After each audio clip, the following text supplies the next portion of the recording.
Sign up for free Stratfor Intelligence. Simply enter your email address to receive 2 free reports each week.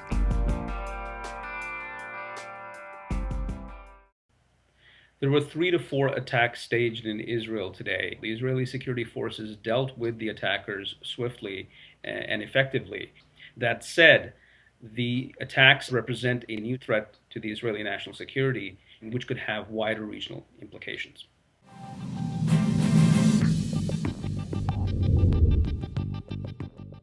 Today's attacks in Israel along the border with the Sinai are the first sort of major attempt at staging attacks by militants in a very long time. What we've seen for the most part are rockets being fired from Gaza. They're not that serious because of Hamas's own weakness and its own need to maintain some sort of a truce with Israel. So what we have right now is a very odd development.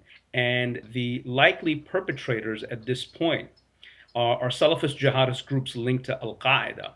And what they're trying to do is to exploit the current situation where Israel is dealing with a new environment in the region, particularly in Egypt. From the point of view of the Israeli security, they have been used to attacks from the Gaza Strip. But this is an unusual situation that we have right now in these attacks. And this is a new entity trying to take advantage of the situation and cause problems for the Israelis. And the Israelis will have to come up with a new way of dealing with this, because the usual Israeli approach has been to hold Hamas responsible for any and all types of attacks emanating from Gaza. But this time around, that is unlikely to work. In fact, it could make matters worse. Should Israel decide to take action against Gaza in response to these attacks, it could elevate the status of the Salafist jihadist groups and undermine Hamas's position, which would be detrimental to Israeli interests.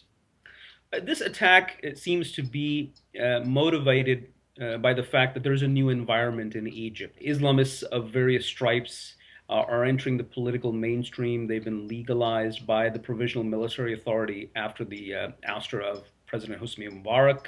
And not only is there a political opening, but the fact that the Egyptian military is having to deal with its traditional role as a military establishment, and then running the country, maintaining security, dealing with the economic fallout, it's pretty stretched. And this provides for an opening for militant actors to come out of the woodwork and exploit the situation. The attacks today in Israel represent a potentially new threat for the Israeli state, which is unlikely to be resolved by simply focusing on the Gaza Strip. The Israelis will have to deal with the situation developing in Egypt, but there are very few good options that the Israelis have. Therefore, we can expect to see tensions rise between Egypt and Israel, and it marks a sort of a shift away from the relationship that the two sides have enjoyed since the Camp David Accords in 1978.